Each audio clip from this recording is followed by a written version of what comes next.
वहाँ पे ethnic cleansing का माहौल है। वहाँ पे सिखों की बेटियों को उठा के एल्डरली मुस्लिम बंदों के साथ शादी कराई जाती है। बेटी के माँ बाप को मिलने नहीं दिया जाता, कोर्ट में जाने नहीं दिया जाता। प्लीज आप इसको माइनॉरिटी का किस्सा मत बनाइए, इसको इतना बड़ा पॉलिटिकल इश्यू मत बनाइए। जो चीज अपनी रजामंदी से हुई है उस चीज को प्लीज आप लोग पॉलिटिकल इश्यू और रिलीजन इश्यू मत बनाइए। मैं हूँ, मेरा मसला आज का नहीं है। मैं 2012 में कन्वर्टेड हुई हूँ। 2014 में मेरे निकाह हुए हैं मेरे बैचमेट मुजफ्फर के साथ, जो मेरी और उसकी रजामंदी से हुए हैं। उसके बाद 6 जून 2021 में अपने घर से निकली। मैंने अपने घर में कॉल भी किया कि मैं अपनी मर्जी से निकली हूँ, मुझे ढूंढना नहीं। और विदिन 2 घंटे में पुलिस ने मुझे लोकेट कर दिया और सदर पुलिस स्टेशन बागात ले आए, जिसमें ऑलरेडी पूरी सिख कम्युनिटी और मेरी फैमिली वहां पर थी। उसके बाद एसएचओ ने मेरा स्टेटमेंट लिया, जो मेरा स्टेटमेंट सिर्फ ऑरल ले रहा था। मैंने उसको ये बोला, आप मेरा स्टेटमेंट रिटन कीजिए, आप जो मैं बोल रही हूँ आप रिटन कीजिए। मैं उनको ये बता रही थी 2012 में मैं कन्वर्टेड हुई हूँ, 2014 में मेरे निकाह हुए हैं, मेरे डॉक्यूमेंट्स हाई कोर्ट के हैं, आप एक बार डॉक्यूमेंट्स चेक कीजिए मेरे। और इतना सब कुछ सुन के भी लड़के को लॉकअप में डाला गया था, उसके ऊपर एक्ट्स और चार्जेस लगा दिए गए थे। मैं उनको बार बार बोल रही थी कि मेरा 2012 में कन्वर्टेड हूँ मैं 29 ईयर ओल्ड गर्ल हूँ। मैं एक छोटी बच्ची आपने पकड़ के नहीं लाई कि आप मुझे मेरी फैमिली की ओर हैंड ओवर कर रहे हो। वो उन्होंने मेरी फैमिली को बिना कोई मेरी स्टेटमेंट रिटन किए हुए मेरी फैमिली को मुझे दे दिया। मैं बार बार उनसे ये कह रही थी कि प्लीज आप मेरे डॉक्यूमेंट्स देखिए। उन्होंने मेरे डॉक्यूमेंट्स चेक भी किए, स्टिल उन्होंने मेरी फैमिली को मुझे हैंड ओवर कर दिया। और उसके बाद ही नेक्स्ट डे 7th को मेरी फैमिली मुझे यहाँ से जम्मू ले गई। और जम्मू जाते ही क्या हुआ, जम्मू जाते ही वो लोग मुझे पंजाब ले गए।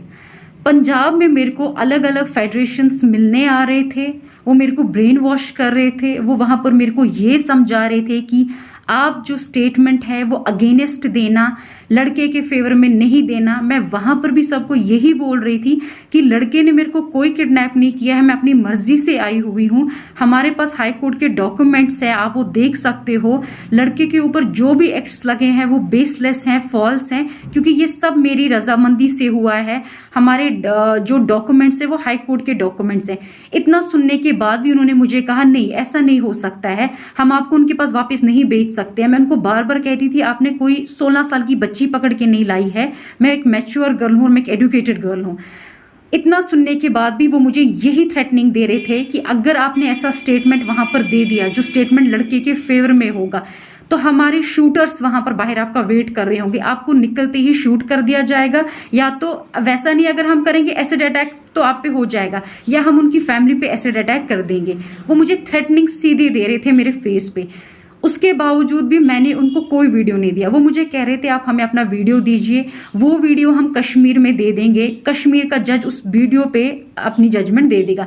लेकिन मैं उनको कह रही थी ठीक है वीडियो तो मैं नहीं दूंगी, अगर मैं स्टेटमेंट दूंगी, मैं जज के सामने स्टेटमेंट दूंगी, मैं वहां पर ही दूंगी, क्योंकि सब मेरी रजामंदी से हुआ है। मैं किसी बेगुनाह को नहीं फंसा सकती, क्योंकि ये सब कुछ मेरी रजामंदी से हुआ है। जब मैं घर से निकली मैंने घर में कॉल भी किया कि मैं किडनैपिंग नहीं है, आप लोग मुझे ढूंढना नहीं, मैं अपनी मर्जी से निकली हुई हूँ। और उसके बाद भी उन लोगों ने मेरी बात नहीं सुनी। तो हम जम्मू आ गए, क्योंकि उन्होंने उनका जो प्लान था, जो उनका नेक्स्ट प्रोपागेंडा वहां पर ये था कि लड़की को गोल्डन टेम्पल से बाहर निकालो, लड़की जैसे ही बाहर निकलती है हम इस पे कोई अटैक कर देंगे। मे बी वो कुछ भी हो सकता था, वो एक्सीडेंट भी हो सकता था, वो शूट भी हो सकता था। तो उसके बाद हम एक पोस्टमार्टम रिपोर्ट देंगे, जिस पोस्टमार्टम रिपोर्ट में हम ये मेंशन करेंगे कि एक सडन डेथ हुआ है, इस लड़की का हार्ट कोलैप्स हो गया है या इसको ब्रेन हेमेज हो गया है। हम जो भी करेंगे हम बिल्कुल साफ सुथरा करेंगे। हम इसको ये बता देंगे इस पे सिर्फ इसका एक सडन डेथ हुआ है, आप लोगों को कोई कभी किसी चीज में नहीं पकड़ सकता है। और ये चीज मैंने सुन ली थी।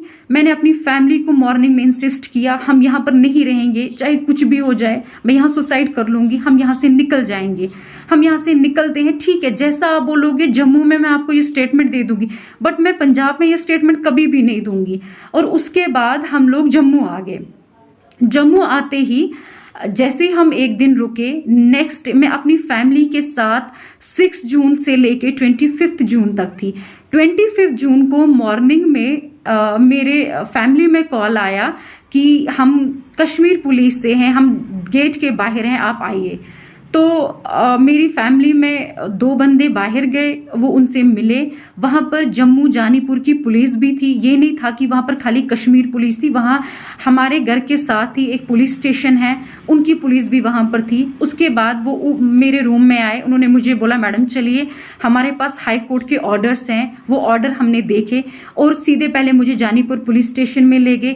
जानीपुर पुलिस स्टेशन के बाद उन्होंने मुझे जानीपुर SHO ने मुझे हैंड ओवर किया कश्मीर पुलिस के हवाले, और उन्होंने को बोला, जब सब उन्होंने हाई कोर्ट के ऑर्डर्स देखे, हाई कोर्ट के डायरेक्शंस देखे, तो उन्होंने बोला आप लड़की ले जा सकते हैं।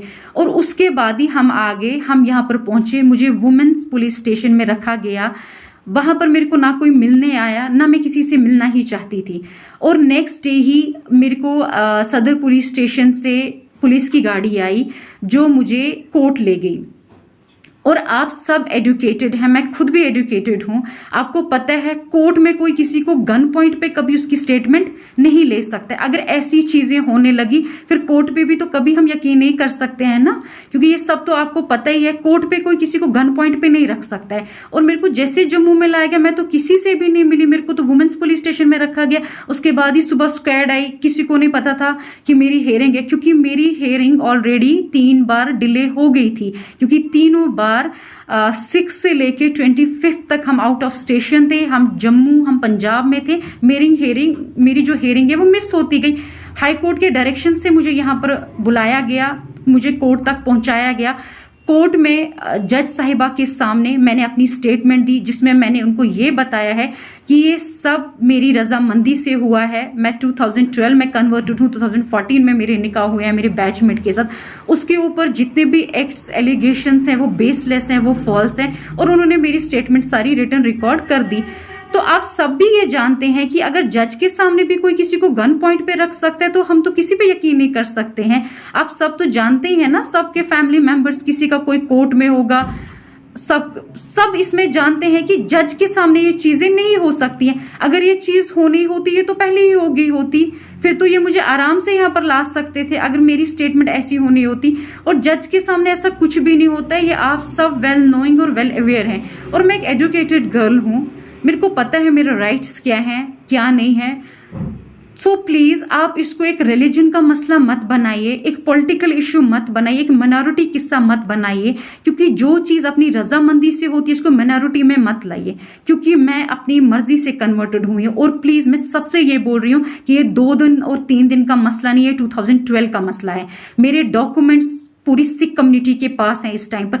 मुझे समझ नहीं आ रहा है वो ये क्यों बोल रहे हैं गन पॉइंट पे रखा गया है। हम कोई छोटे बच्चे नहीं है, मैं कोई छोटी बच्ची नहीं हूं, मैं 28 ईयर्स ओल्ड गर्ल हूं। मेरे को कौन गन पॉइंट पे रख सकता है? ऐसा है कि ऐसा भी होने लगा, गन पॉइंट पे स्टेटमेंटें होने लगी, फिर तो मुझे लगता है हर एक स्टेटमेंट ऐसी होनी चाहिए। ऐसा कुछ भी नहीं है, मेरी हर स्टेटमेंट जो है वो मेरी रजामंदी से हुई है। मेरे को कोई दबाव किसी का नहीं था, किसी का भी मेरे को। इनफैक्ट अगर दबाव मुझे दिया गया वो मेरे को बाहर दिया गया कि अगर आप कश्मीर में आपने लड़के के फेवर में कोई भी स्टेटमेंट दी, हम आपको जिंदा नहीं रखेंगे, आप पे अटैक होने वाला है, उसकी फैमिली में होने वाला है, उसके ऊपर हो जाएगा। लड़के को हम कभी सेंट्रल जेल से नहीं निकलने देंगे। यहाँ पर तो वैसा मेरे को कोई थ्रेटनिंग नहीं था, मैंने तो फ्रीली अपनी सारी स्टेटमेंट यहाँ पर दी है। और प्लीज मैं आप सबसे ये बात बोलती हूँ, इसको प्लीज रिलीजन को बीच में मत लाइए, माइनॉरिटी को कम से कम बीच में मत लाइए, क्योंकि ये माइनॉरिटी का किस्सा नहीं। आप लोग प्रोपेगेंडा बना रहे हो, माइनॉरिटी में ऐसा हो रहा है वैसा हो रहा है, ऐसा कुछ भी नहीं है। मेरे को अपने राइट्स पता है, मेरे राइट्स क्या है। सो प्लीज आप ये चीजें मत इसमें कीजिए, माइनॉरिटी को बीच में मत कम से कम लाइए कि माइनॉरिटी को देके हमारी बच्चियों के साथ ऐसा हो रहा है वैसा हो रहा है, क्योंकि बच्चियां बच्ची नहीं है। जो बच्ची 28 ईयर्स ओल्ड गर्ल है उसको तो सुप्रीम कोर्ट के ऑर्डर्स है, वो अपने राइट्स खुद चुन सकती है। Right to religion, right to marriage, ये तो आप सब नोएंगे इस बारे में। सो प्लीज रिलीजन के नाम पे ये दंगे फसाद मत करवाइए, ये डिमांड मत कीजिए वो मिसिंग है। मैं कोई मिसिंग नहीं हूं, मैं जहां पर हूं मैं अपनी मर्जी से हूं और मैं बहुत खुश हूं। सो प्लीज इसको रिलीजन का नाम और माइनॉरिटी का नाम मत बताइए। मैं कोई छोटी बच्ची नहीं हूं जिसको बोल कर ये करके ये चीज कराई जाए। फिर तो मैं अपनी फैमिली के साथ पूरा 25 डेज थी, जिसमें उन लोगों ने मेरी 3 हेयरिंग्स मिस हुई हैं यहाँ पर। और 4th हियरिंग में जब हाई कोर्ट के डायरेक्शन से तब मैं यहाँ पर पहुंची हुई हूँ। सो प्लीज आप इसको माइनॉरिटी का किस्सा मत बनाइए, इसको इतना बड़ा पॉलिटिकल इश्यू मत बनाइए। जो चीज अपनी रजामंदी से हुई है उस चीज को प्लीज आप लोग पॉलिटिकल इश्यू और रिलीजन इश्यू मत बनाइए। Okay, thank you.